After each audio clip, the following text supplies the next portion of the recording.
Ahora sí, entonces, bueno, bienvenidos, bienvenidas a este nuevo taller, ¿cierto? Este taller se denomina Exponer y argumentar ideas en trabajos y informes académicos. Es un taller que yo lo denomino que está en un nivel intermedio porque es un poco más avanzado, ¿cierto? Que el hecho de redactar, de incluir las oraciones al interior de un párrafo, de conectar las ideas, ya no tiene que ver tanto como con la forma de la escritura, ¿cierto? Sino que va un paso más allá y tiene que ver con lo que queremos lograr en nuestro texto. Está en un nivel más amplio, un poco más vinculado también con el propósito y por lo tanto tiene que ver con estos modos de organización discursiva del texto, ¿cierto? Estas modalidades que son las más frecuentes en el contexto académico. Quiero decir, hoy estoy hablando de la exposición y de la argumentación. Así es que en ese sentido, entonces, nosotros ahora vamos a estar abordando un poquito esas dos tareas, y ahí a lo mejor por mientras ustedes me pueden ir contando si a ustedes les ha tocado escribir algo parecido a esto, algo expositivo, algo argumentativo, y qué cosa o qué texto, qué tipo de texto ha sido. Mi nombre es Sofía Zamora, quizás ya ustedes me conocen, yo soy doctora en lingüística y bajo esa mirada un poco más desde el punto de vista del lenguaje, es que nosotros hoy día vamos a estar revisando estos aspectos vinculados a la escritura de textos expositivos y argumentativos. Entonces vamos a ver primero algunas características que tiene la escritura académica, vamos a ver entonces que existen estas formas de organizar el discurso, está la exposición, la argumentación, hay otras, pero como les adelantaba yo, quizás estas son las más frecuentes y por lo tanto las que se han seleccionado para este taller. Exponer y argumentar, vamos a ver ejemplos, vamos a ver, aplicar ahí algunos conceptos a los ejemplos, y finalmente yo les voy a dejar una actividad para ustedes ir planificando al momento en que les corresponda escribir un texto en donde tengan que exponer o que tengan que argumentar o inclusive que tengan que hacer ambas cosas. Igual puede ser que en un texto me toque en una sección exponer y luego argumentar, sobre todo si son trabajos más largos, un informe, un trabajo de investigación, entre otras tareas. Entonces, por eso yo les había hecho esta pregunta inicial, ¿cierto? Especialmente esta segunda pregunta, que es un poco la que yo les hacía hace unos minutos. ¿En qué tarea a ustedes les ha tocado o les va a tocar o les está correspondiendo durante estos días exponer y o argumentar información? ¿Les ha tocado escribir algo, algún tipo de texto? No quiero a lo mejor dar como demasiado anticiparme a sus respuestas, por eso que ahí no digo mucho qué tipos de textos serían, pero a lo mejor ahí ustedes podrían compartirnos qué tipos de texto les ha tocado o les va a tocar escribir durante este semestre, o ustedes saben que van a tener que escribir más adelante. Ahí, ¿qué tareas de escritura? Claro, aquí Adrián nos comparte tesis, ¿cierto? Claro que sí, que en el momento de escribir el trabajo final de grado, de título, o tesis, ¿cierto? A veces tienen otros nombres, nosotros tenemos que escribir bastante. Y en algunas secciones hay que exponer, en otras hay que argumentar. Leonardo nos comparte que le tocó escribir su tesis de maestría, proyecto de tesis de doctorado, y ahora está escribiendo la tesis misma de doctorado y artículos. Claro, si nosotros lo llevamos al ámbito de la tesis de doctorado, una tesis de posgrado, de maestría, se relaciona o tienen bastante en común con los artículos, no en la extensión, que un artículo es más breve que una tesis, pero sí en los propósitos que siguen y en las formas o los modos de organizar el discurso, porque también hay que defender ciertas posturas, argumentar, o en la introducción ahí argumentar cuál es el objetivo que uno va a seguir en su trabajo, en su artículo o en su tesis, defender por qué ese tema es pertinente, es abordable, y la forma en que ustedes plantean en ese artículo, en esa investigación, encauzar el trabajo es pertinente, es viable, pero al mismo tiempo quizás en el marco teórico o en los antecedentes teóricos o el estado del arte, que también uno le puede llamar, uno quizás principalmente va a exponer información, porque lo que tiene que hacer es recopilar mucha literatura previa, definiciones de conceptos relevantes, y en función de esa información luego plantear un texto expositivo. Entonces, claro, dice Adrián, un review también, que a veces funcionan en forma separada a la tesis, porque en una tesis uno podría tener, bueno, un artículo, uno podría tener un estado del arte. En el fondo es a veces más sucinto que un review, pero es una recopilación de lo que se sabe del tema que yo estoy trabajando. En cambio, en un review a veces funcionan por separado, a nosotros nos exigen una exhaustividad en la revisión de la información. La mayoría del texto puede ser expositivo, o sea, ir tocando, ¿cierto?, o abordando cada tema, y en algunos casos también plantear una argumentación, a lo mejor, sobre todo si es que nuestro review está formulado a partir de una pregunta de investigación. Si yo tengo que responder a una pregunta y para llegar a la respuesta de esa pregunta yo reviso ciertos artículos, cierta literatura de estado del arte, después voy a poder responder a esa pregunta y voy a tener que argumentar en qué sentido estas referencias, ¿cierto?, leídas permiten contestar la pregunta planteada en un inicio. Así que estos géneros que ustedes nos han mencionado hoy día aquí, Martín, Adrián, Leonardo, son géneros complejos, son de nivel avanzado, ¿cierto? Y están vinculados a los estudios ya de finalización y de posgrado. Así es que, pero también por otro lado, y por aquí seguramente hay más de algún estudiante que está no en estos niveles avanzados, sino que quizás tiene que escribir un informe o un ensayo, ¿cierto?, en donde también hay que argumentar y exponer, y a ellos también les podría servir esta información que les voy a compartir y que les estoy aquí abordando en esta taller. Entonces, como ya hemos dicho en otras ocasiones, pero no está de más, ¿cierto?, reiterar esta idea, es importante situarnos en el ámbito de la escritura académica, que para exponer y argumentar, claro, si yo estoy en una escritura informal o estoy hablando con un amigo, también puedo exponer y también puedo argumentar. Entonces, si yo quiero convencer a mi mamá de que me dé permiso para salir, o que me dé, me aumente mi mesada, seguramente eh, voy a usar una estrategia argumentativa. Sin embargo, hoy día nos vamos a centrar en cómo exponer y argumentar en el ámbito de la escritura, de una escritura que es formal, que es académica, porque está dirigida a una audiencia especializada, para poder formarnos académica y profesionalmente. Académico, un trabajo, una tesis, ¿cierto?, un informe, pero profesional perfectamente podría ser este ejemplo que se nos mencionaba recién, el ejemplo de los artículos, porque el artículo es un excelente ejemplo de qué hacer profesional de una persona que se dedica a investigar en alguna disciplina específica, en la investigación fundamentalmente. Y esta escritura se caracteriza por ser formal e impersonal.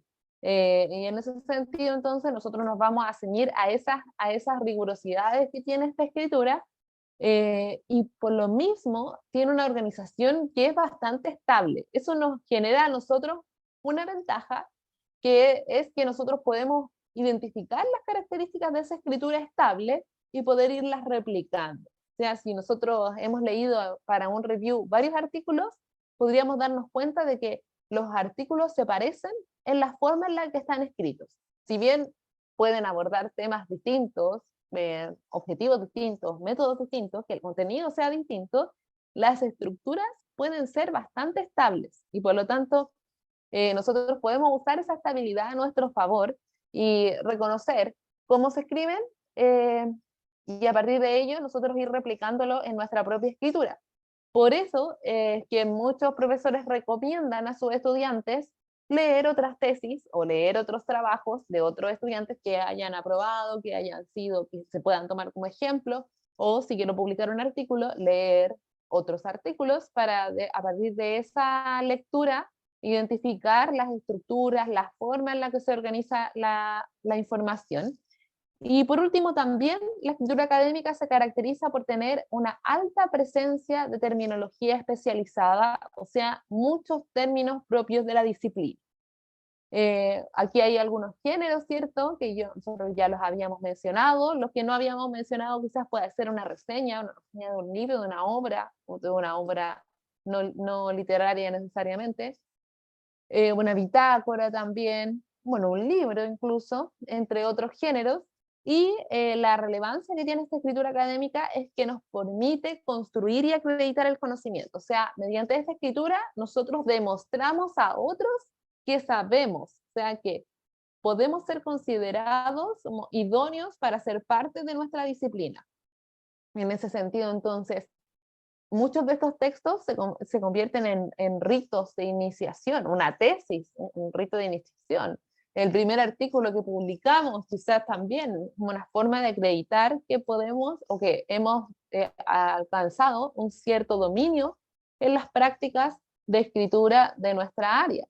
Y lo mismo cuando escribimos un trabajo final o un ensayo, porque la escritura de trabajos está muy asociado a los trabajos finales de varias asignaturas en distintos niveles, en distintas carreras. Entonces, de alguna manera, la escritura sirve como para certificar que una persona puede aprobar o no el curso, ¿cierto? O una asignatura, o un taller, o una actividad formativa en particular. Por eso acredita el conocimiento y al mismo tiempo lo construye, porque, como yo siempre menciono, en la medida en que nosotros escribimos sobre un tema, seguro que aprendemos bastante de él, porque se ha comprobado que el escribir sobre un tema nos ayuda a reorganizar el pensamiento y por lo tanto, a medida que vamos escribiendo sobre algo, aprendemos de ese algo, porque lo procesamos, lo reorganizamos, lo producimos en un nuevo texto, lo recontextualizamos en el fondo.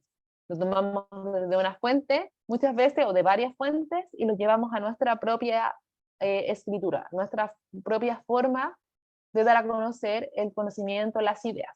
Y en ese sentido, entonces, nosotros cuando hemos visto este esquema en casi todos los talleres en donde hemos hablado de escritura, nos estamos situando acá, en la organización del texto, ¿cierto? Entendiendo que para que el texto se pueda organizar, necesitamos de otros insumos o materias primas, ¿cierto? Como elementos menores que nos sirven, como la organización del párrafo, la cohesión, incluso elementos de coherencia que veíamos la semana anterior, con los conectores, ¿cierto? O la ortografía, la gramática, todo eso está al servicio de poder entender o tener un texto bien organizado de acuerdo a nuestro propósito. Pero al mismo tiempo, si nosotros decidimos o debemos exponer o argumentar en un trabajo, eso está motivado por el propósito que tenemos, ya que, por ejemplo, si nuestro propósito es convencer o criticar algo, o criticar una teoría, o defender una teoría, quizás nuestro propósito va a ser más argumentativo. Por otro lado, si nuestro propósito es dar a conocer, explicar, a lo mejor revisar algunos aspectos de una teoría, nuestro propósito, o sea, nuestra forma de organizar el discurso va a ser más expositivo. ¿Qué quiero decir con esto? Que la organización del texto está marcada por el propósito que nosotros perseguimos. Claro está que en el contexto académico y sobre todo formativo, como de un curso, de una evaluación, el propósito a veces no surge genuinamente de nosotros, sino que está muchas veces ya determinado por el profesor, que nos pide que nosotros logremos una cierta tarea, nos da las instrucciones, ¿cierto? Entonces eso está más bien marcado.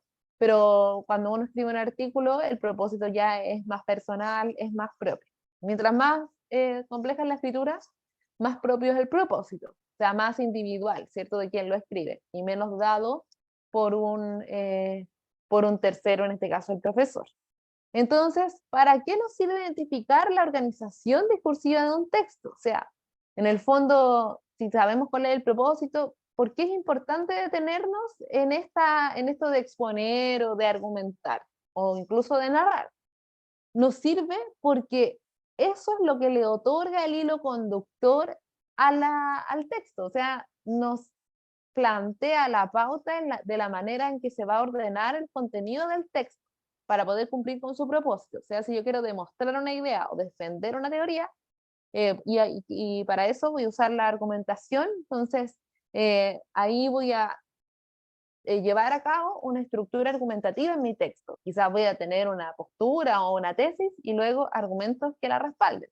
O si es que mi propósito es exponer una idea, yo quiero explicar o explicar una idea y yo voy a tener que exponerla en el texto, quizás la voy a organizar en temas y subtemas y luego cada uno de ellos los voy a ir tratando en los distintos párrafos o secciones del texto.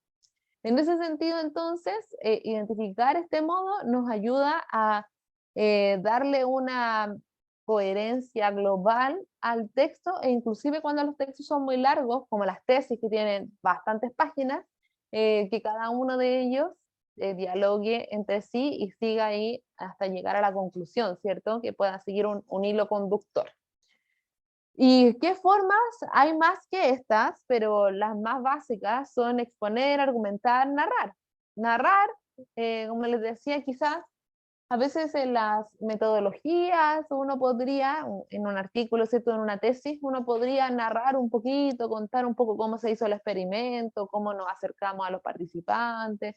Podría haber algo de narración, pero no es lo más frecuente en el contexto académico, porque en el contexto académico lo más frecuente es exponer y argumentar. Y eso es lo que nos va a marcar un poco la pauta, como a demostrar de qué manera se debe escribir el párrafo, o cada uno de los párrafos y su relación entre sí. Considerando esto, entonces, nosotros primero vamos a ver la organización expositiva y luego la argumentativa. Entonces, ¿qué es una organización expositiva o qué implica organizar un texto expositivo? Primero, tenemos que identificar un tema principal y subtemas que se van a abordar. Por ejemplo, si hay una causa y luego una consecuencia, si hay una comparación, ¿cierto? A lo mejor voy a poner criterios de comparación, si voy a enumerar, si estoy siguiendo a lo mejor un orden cronológico o una enumeración de características o de elementos constitutivos de un fenómeno o de un sistema, o, también voy a ir exponiéndolo, o una secuencia temporal, ¿cierto? Del orden en que se realiza un cierto procedimiento, por ejemplo. Esto es muy, muy frecuente, ya que activamos el tema de las tesis recién en los ejemplos, en sus respuestas. Esto es muy frecuente en los marcos teóricos. Eh, eh, Describir cómo funciona una maquinaria, describir cómo funciona un procedimiento, una metodología, describir cómo se ha estudiado algo. Todos esos elementos son, o todos esos propósitos son eminentemente expositivos. ¿Y cómo nosotros podemos exponer claramente? Porque muchas veces a los estudiantes les pasa, y a mí también me pasa como escritor, que nosotros tenemos muy claro en nuestra mente lo que queremos decir, pero a veces ocurre que al momento de llevarlo al texto nos puede quedar confuso, desorganizado, y el lector, a veces el profesor guía nos dice, ay, aquí no queda tan claro esto, pero usted lo tiene muy claro, sin embargo, en el texto no queda tan evidente. Entonces, ¿qué hacer para que eso que yo sé, que he estudiado, que he leído, quede manifestado de buena forma en el texto? Bueno, hay que organizar la estructura del texto de acuerdo a la extensión que este vaya a tener. Claro, si mi párrafo o mi texto expositivo son 2 párrafos, quizás tengo que centrarme en las oraciones más bien. En el primer párrafo voy a tratar este tema, en el segundo este otro, y tengo que ser bien conciso con las ideas que voy a incorporar en cada oración.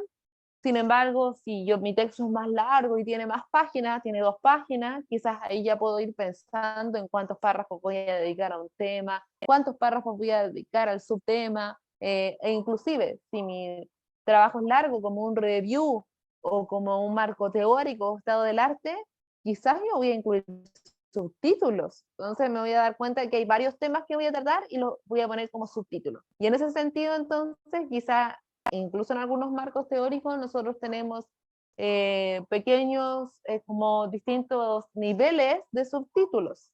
Tenemos, capítulo 1, 1.2 y después 1.2.3 porque llegamos a niveles de especificidad más concretos que nos permiten ir organizando los temas, subtemas e incluso subtemas, o temas más específicos que se desglosan de estos subtemas. Y en la medida en que nosotros tengamos claro cuál es el tema y su respectivo subtema, va a ser más fácil organizar la escritura. Entonces tenemos aquí un ejemplo. En un texto expositivo, entonces, nosotros enunciamos de manera explícita la idea central y después varias frases que van explicando, aclarando o ampliando el sentido del texto.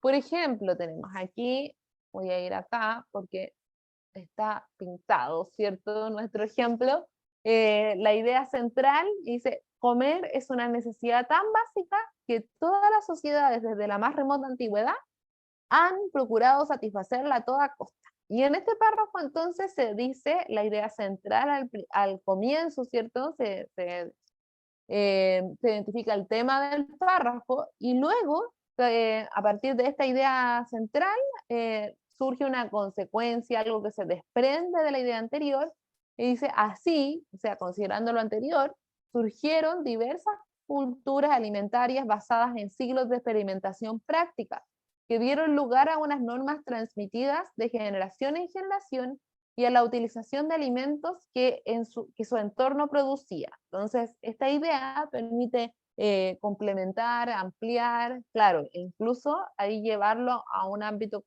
particular, que son las culturas alimentarias.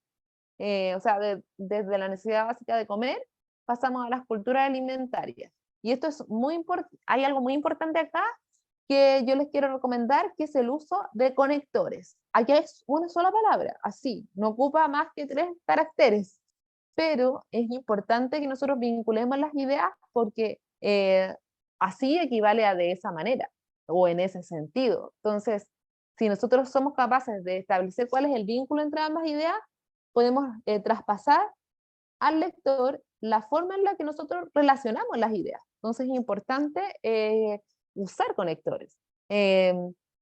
Sería distinto que acá dijera, ya, satisfacerla a toda costa, y después decir, las diversas culturas alimentarias, no sé, se basaron en siglos de experimentación práctica y dieron lugar a normas transmitidas. O sea, en el fondo yo puedo decir la idea y poner una idea al lado de la otra, pero si no establezco cuál es el vínculo que hace la relación entre una y la otra, dejo muchos cabos sueltos al lector. Entonces, por eso es importante a lo mejor no dejar esos espacios en blanco, ¿cierto? Para que el lector supuestamente los pueda completar, sino que inmediatamente llenar esos espacios utilizando conectores.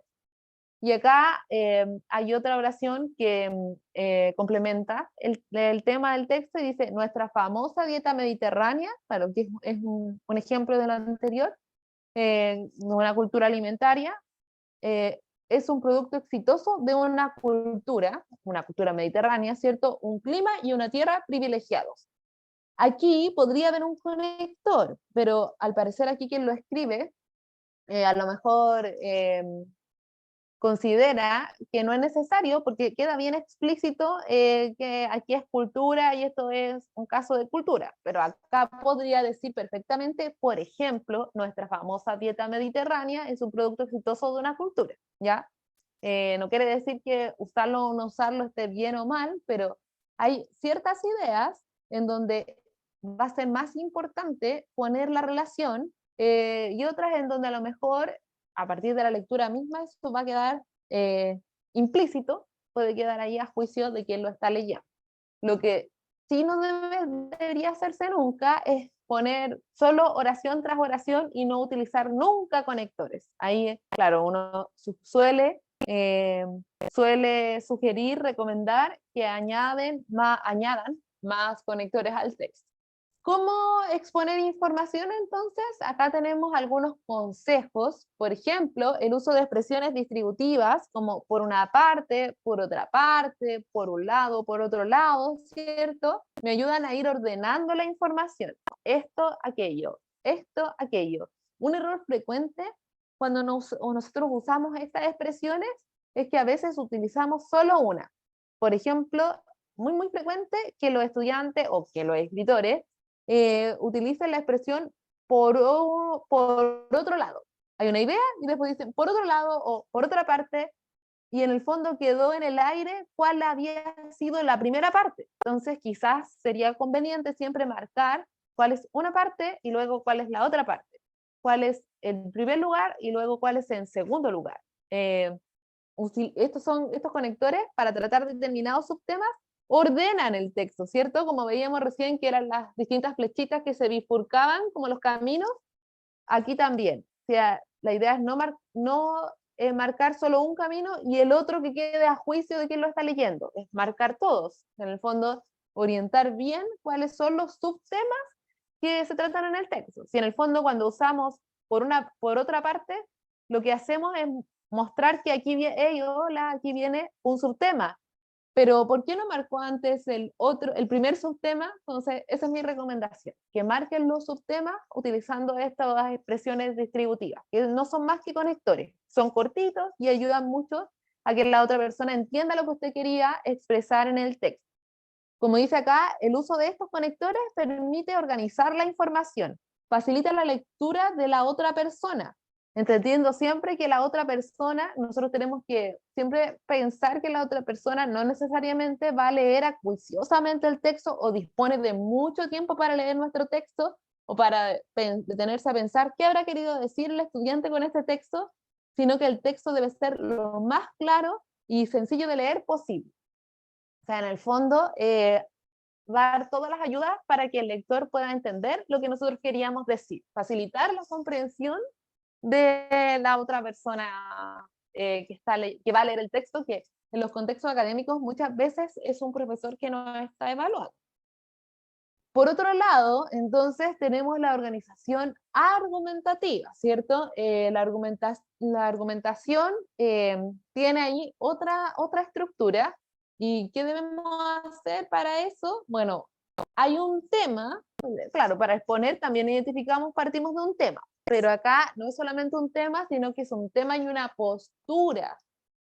O sea, yo puedo querer hablar de un aspecto en particular, de la inclusión educativa, pero necesito tener una postura sobre ese tema. Si a mí me piden argumentar, yo no puedo hablar solamente de cómo se define el término de la inclusión educativa, sino que tengo que estar, lo más básico de las posturas, ¿cierto? Como en el colegio, es decir, a favor o en contra, pero no son las únicas posturas posibles, muy dicotómico, ¿cierto? Uno puede tener ahí distintos posicionamientos o enfoques sobre un tema. Hay una a favor, en contra, o a lo mejor una afirmación controversial, o una propuesta de solución, o demostrar una idea, o refutar una idea, ¿cierto?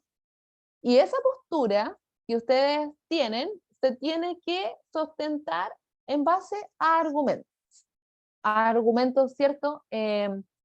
A un número determinado de argumentos. Y en función de esos argumentos que vamos a tener, aquí en nuestro esquema, a modo de ejemplo solamente, aparecen 3. Podría haber más. Generalmente se trabaja con 3 argumentos. Y en función de aquello, entonces, se organiza la estructura del texto. Entonces tengo un tema, tengo una postura sobre el tema, que generalmente a eso se le llama tesis, y eso, entonces, después esa tesis se sustenta a partir de 3 argumentos. Bueno, he dicho que, por ejemplo, 3 argumentos, porque podrían ser 2, podría ser más de 3, distintos números, ¿cierto? En este caso, hay 3 argumentos que en el fondo el argumento lo que hace es responder causalmente al porqué de esta tesis, o sea, sustentarla, darle una razón, darle una atribución lógica para que ésta pueda ser válida, la tesis, ¿cierto? Vamos a ver entonces un ejemplo, vamos a ver 2 tipos de ejemplos. El primero es la argumentación básica, ¿cierto? Cuando yo tengo una tesis y luego argumentos de por qué esa tesis se debe considerar válida, la validez de esa tesis. Y luego vamos a ver un ejemplo de la contraargumentación, que también se conoce como la refutación, cuando nosotros tenemos una idea que en el fondo es la contraria a la que nosotros nos adscribimos y la refutamos para finalmente dar a conocer que esa está equivocada y que nuestra postura es la correcta. Entonces, la segunda es más compleja que la primera. Vamos a ver primero la más sencilla, que es la argumentación. Como dice acá, un párrafo argumentativo pretende convencer al receptor de la validez de una tesis. Se presenta primero el enunciado de la tesis y luego los argumentos que la corroboran. Tenemos el ejemplo, y acá en nuestra otra diapositiva aparece ahí pintado, ¿cierto? Con la tesis y sus distintos argumentos. Dice, el siglo XX, siglo de la psicología y de la imagen, confirma ante todo que la cultura occidental ha desarrollado pocas maneras de representar positivamente a las mujeres.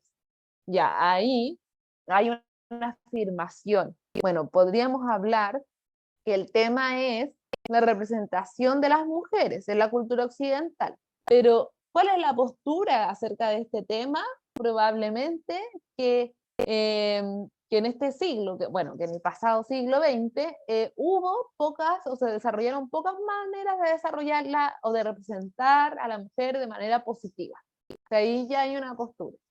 El tema es la representación en general, en realidad ha habido pocas maneras de representarla positivamente. Y eso es una afirmación con un cariz de postura, porque alguien podría preguntar, ¿por qué usted afirma esto? Y en ese sentido es que los argumentos adquieren sentido, se responden al por qué se afirma esa tesis o afirmación. Entonces aquí aparecen los argumentos. La nueva valoración de la sexualidad y la aceptación del deseo femenino han ido acompañadas de una fuerte presión a favor del matrimonio, así como de renovados ideales de belleza. Claro, ahí están estos argumentos de por qué ha habido pocas maneras de representar positivamente a las mujeres, porque ha habido una fuerte presión a favor del matrimonio y de renovados ideales de belleza. Mientras, entre las definiciones visuales de la feminidad moderna se impone la de una ama de casa profesional, reina del hogar, experta e insaciable consumidora a quien la publicidad le vende, entre otras cosas, representaciones de sí misma muy cercanas a determinados modelos antiguos. Entonces, en el fondo, aquí el texto desea plantear que ha mostrado, claro, una feminidad moderna que en el fondo todavía recibe ciertos patrones o modelos antiguos que no permite renovar esta representación positiva, o sea, como muy anclado a la tradición, es lo que plantea el texto en su argumento. Por otro lado, bueno, aquí, ¿cómo lo hace este texto? Sí, en el texto expositivo nosotros veíamos la presencia de conectores. En este caso, este argumento no va acompañado de conector, el azul. Sin embargo, esta argumentación acá, que está marcado en verde, claro, está mientras, mientras ocurre esto otro. O sea, sopesa dos situaciones que a lo mejor de cierta manera pueden ser ambivalentes o en parte contradictorias, ¿cierto? Y para eso usa ese conector. En otros casos, si nosotros queremos ser más explícitos para plantear un argumento, podemos utilizar conectores causales. Por ejemplo, pues, puesto que, porque, dado que, ¿cierto? Porque son los conectores que mejor nos permiten dar cuenta de el porqué de la tesis. En nuestro ejemplo anterior no estaba marcado con conectores causales, pero ustedes podrían utilizar. ¿Por qué? Porque estos conectores permiten destacar el vínculo que existe entre la tesis y los argumentos que la prueban. En el fondo, el argumento es una causa justificativa para afirmar la validez de una tesis que nosotros estamos defendiendo. ¿Por qué se dice esto? Porque, o ya, dado que, pues, ya que conectores causales para la argumentación. Fíjense que cuando uno expone, pocas veces utiliza estos conectores a modo de organizar ideas. A veces puede estar al interior de una idea, estos conectores, quizás como en pequeño, al interior de una oración, pero en una argumentación estos conectores van a adquirir mayor protagonismo. Y acá tenemos el ejemplo de la contraargumentación, ¿cierto? ¿Qué pasa cuando tenemos o cuando deseamos refutar una idea? Como dice acá, en los párrafos contraargumentativos, se presentan argumentos que aparentemente cuestionan la tesis central. O sea, aparece una tesis central y luego esta se cuestiona y que estos argumentos se descartan para ser considerados insuficientes para invalidar la tesis. Y con eso entonces queda demostrada su validez. Acá tenemos un ejemplo, voy a mostrar el ejemplo marcado ahí para que tengamos en cuenta los conectores, las distintas ideas, y dice, en los tiempos que corren, parecería asimismo, a mí me gusta este texto, hacer una rehabilitación de la mentira. Perdón, pues precisamente lo que deseamos todos es menos engaño en los medios de comunicación, en las relaciones humanas, en el ámbito político, y más claridad en las reglas de juego, tanto en la vida pública como privada. Claro, o sea, parecería asimismo hacer esta rehabilitación de la mentira, porque aparentemente todos no queremos la mentira, o sea, teníamos claro en eso. Sin embargo, este ensayo nos demuestra que la mentira está más presente en nuestra vida de lo que queremos admitir. Y que una cosa es mentir por convención, por protección o piadosamente, y otra mentir para engañar o dañar a los demás. Muchas veces nos mentimos a nosotros mismos o a los demás para darnos ánimos. Aparentamos con maquillaje ser más hermosas de lo que somos en realidad. Hablamos con eufemismos y sin ir más lejos, no se nos ocurriría jamás condenar a la literatura por ser pura invención. Ya lo dijo Borges, no exageres el culto a la verdad, de la verdad. No hay hombre que al cabo de un día no haya mentido con razón muchas veces. Por lo tanto, entonces aquí se nos muestran evidencias, sobre todo aquí abajo, ¿cierto? Con estos ejemplos, de por qué hablamos o en realidad siempre estamos mintiendo. Siempre existe la mentira, o sea, parecería, en realidad siempre tenemos pequeñas mentiras, incluso da el ejemplo de la literatura, que también al ser ficción no es verdad, o sea, no es realidad. Y da el ejemplo y la cita de Borges, un escritor, que no hay que exagerar el gusto o el culto de la verdad, porque en realidad la verdad está más presente en nuestra vida, la mentira está más presente en nuestra vida de lo que nosotros estamos dispuestos muchas veces a admitir. Este texto presenta acá un conector bien marcado que ayuda mucho a contraargumentar, que es el nexo adversativo, que está marcado acá en amarillo, que es el sin embargo. ¿Cuáles, como dice acá, qué otros conectores podemos usar para contraargumentar la información? Sin embargo, pero o aunque. ¿Por qué los adversativos? Porque la adversación de ideas marca la ruptura de una línea, o sea, lo que estamos diciendo se rompe, se altera, se pausa, ¿cierto? Y se le da un giro informativo al texto, o sea, un giro temático. Y señala, es recomendable usarlo porque señala de manera explícita el punto en donde se produce el cambio en la orientación o dónde se va a introducir la idea contraria. Así que ahí es importante cuando ustedes quieran contraargumentar, utilizar estos conectores. Algunas recomendaciones generales para poder exponer y argumentar en contexto académico. Bueno, algo muy general, pero muy importante es que a veces nos piden argumentar y nosotros exponemos. Nos dicen, haga un ensayo o debe conocer su postura, y nosotros en el fondo hablamos del tema, lo definimos y nunca planteamos la postura o enunciamos la postura, pero nunca decimos los argumentos y nos detenemos en definir o explicar eternamente y no plantear un argumento. Así que eso podría ser un error, o al revés, incluso a veces nos podrían decir exponga algo y nosotros dar a conocer lo que creemos, nuestra postura. Sí, también no puede ocurrir. O sea, en el fondo es identificar dónde o en qué momento es pertinente exponer y en cuál hay que argumentar. Y eso tiene que ver mucho con el propósito y el modo que se nos ha pedido escribir. A veces, así como en modo de estrategia, eso puede estar en la rúbrica de evaluación si es que se nos ha compartido una rúbrica, o puede estar también en las instrucciones que nos da el profesor, sobre todo cuando nos explica qué es lo que espera que nosotros hagamos en un texto. También considerar que en trabajos de mayor extensión, o sea, textos largos, informes, textos que ya tienen más de 3 páginas, es probable que necesitemos exponer para argumentar. O sea, en una tesis o en un artículo es necesario para decir cómo se cumple el objetivo de investigación, que es la principal argumentación de un artículo, ¿cierto? O de una investigación, de la comunicación de una investigación, ya sea en una tesis o en un artículo, argumentar cómo se logra el objetivo.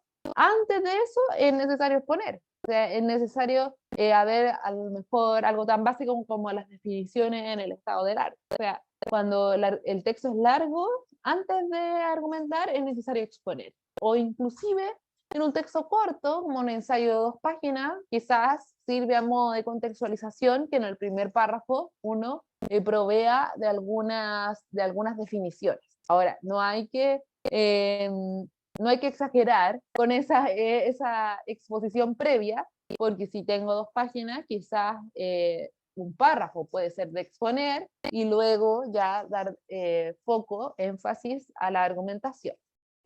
También es importante considerar que las citas y referencias bibliográficas, o sea, el uso con fuentes, el trabajo con fuentes, es crucial tanto para la argumentación como para la exposición.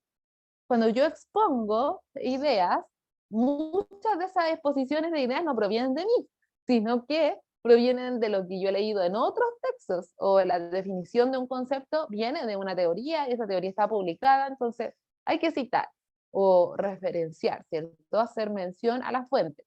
Y por el otro lado, si es que yo estoy argumentando, la fuente se convierte en mi respaldo, en la evidencia de lo que yo estoy planteando, de mi postura, incluso de mis argumentos. Cada argumento yo lo puedo explicar, pero ese argumento, para que sea válido, probablemente debe apoyarse en otras referencias que puedan ser cifras cuantitativas o bien citas explicativas de otros autores que estén ahí en la misma línea de lo que yo estoy planteando en mi argumento para defender mi tesis.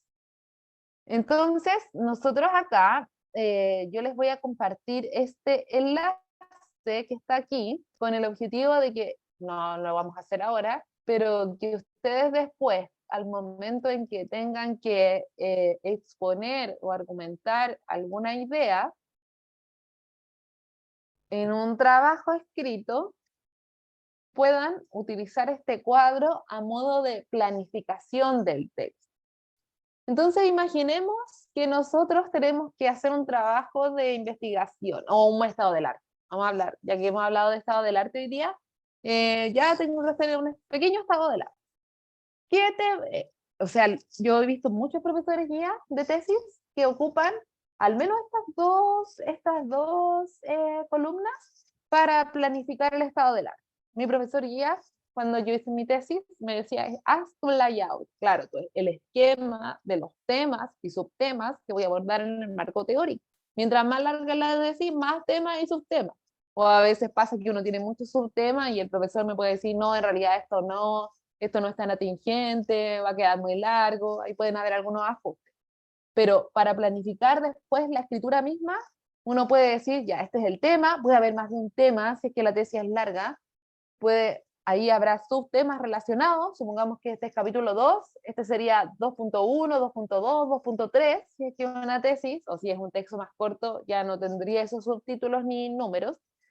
¿Y qué ideas asociadas voy a incorporar en cada uno? Aquí ustedes pueden poner las ideas como lluvia de ideas, o bien incluir y pegar citas. Cuando hemos hecho talleres de lectura o de gestores bibliográficos, hemos hablado bastante de que cuando uno lee un texto, a veces encuentra citas que son importantes para lo que uno quiere escribir. Y a veces uno las destaca en el PDF. Y esa cita después queda destacada allí y uno no sabe, después recuerda que había una cita justo de eso que uno quería mencionar en el texto, pero no se acuerda de dónde quedó.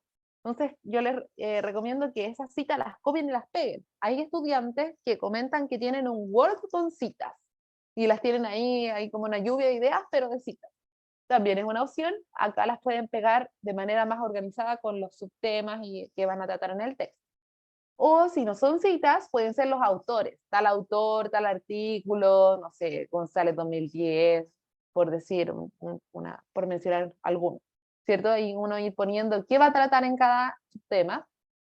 Y esta columna tiene que ver si sería eso una idea, un párrafo o un apartado, porque ahí depende, ¿cierto?, de la extensión del texto.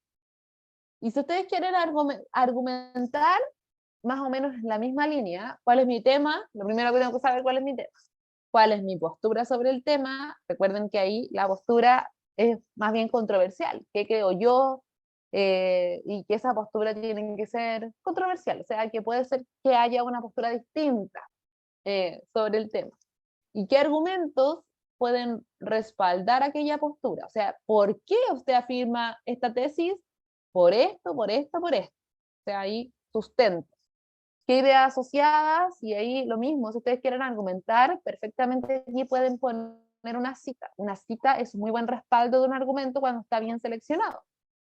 Y ahí identificar si es una idea, un párrafo, un apartado. Por ejemplo, para quien escribió un ensayo de 2 páginas, quizás un argumento no va a ser más que un párrafo, porque es cortito, 2 páginas, ¿cierto?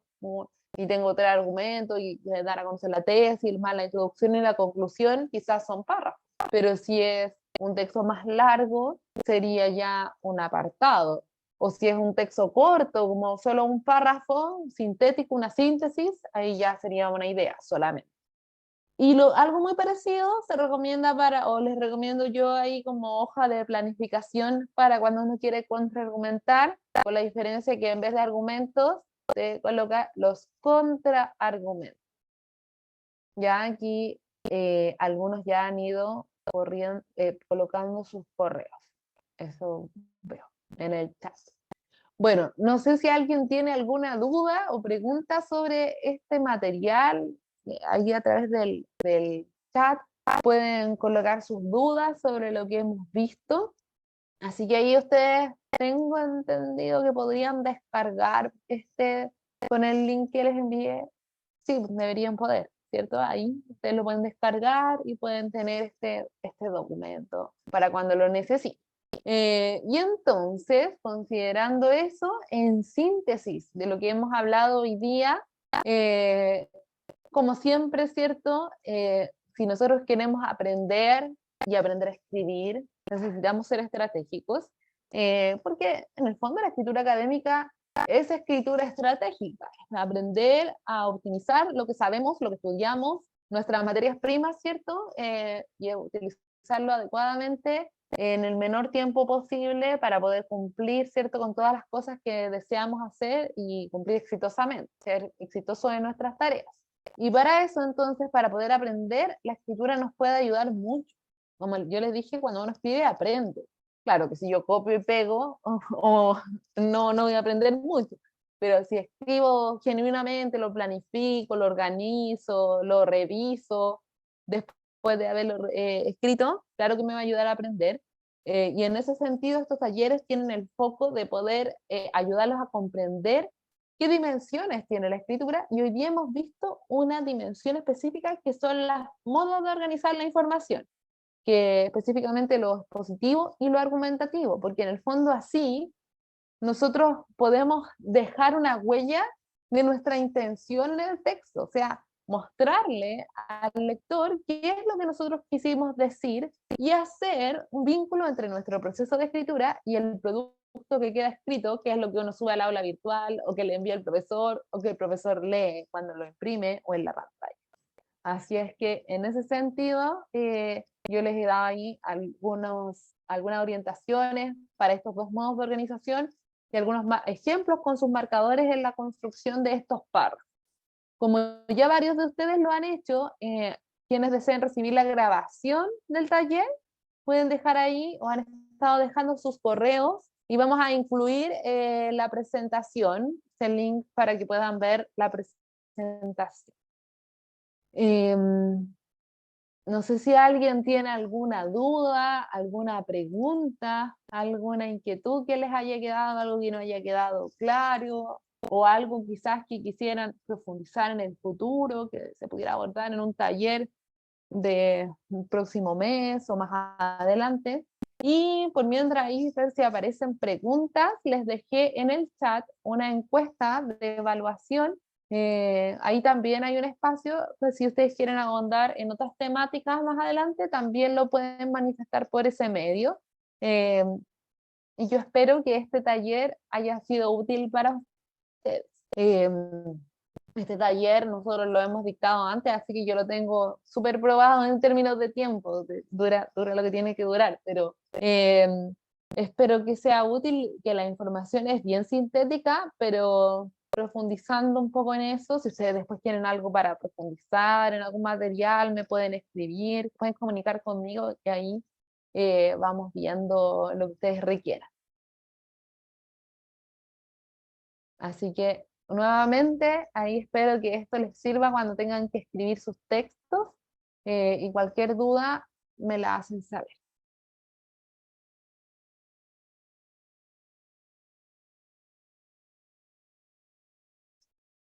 Hemos estado recibiendo algunos correos, así que si no hay preguntas, si nadie tiene alguna pregunta, vamos a dar por finalizado el taller y espero que, bueno, nuevamente ahí enfatizo la idea de que ojalá les sirva y que puedan escribir muy buenos textos en poco tiempo, ¿cierto? Y que no se entrampen en el proceso y que en el texto, en el producto, que materializadas las ideas que ustedes tienen en su mente a la luz de su estudio y sus lecturas.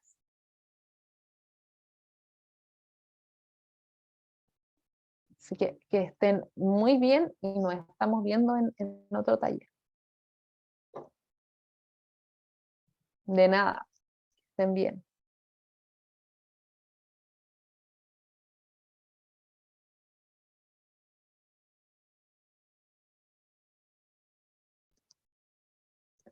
Vamos a detener nuestra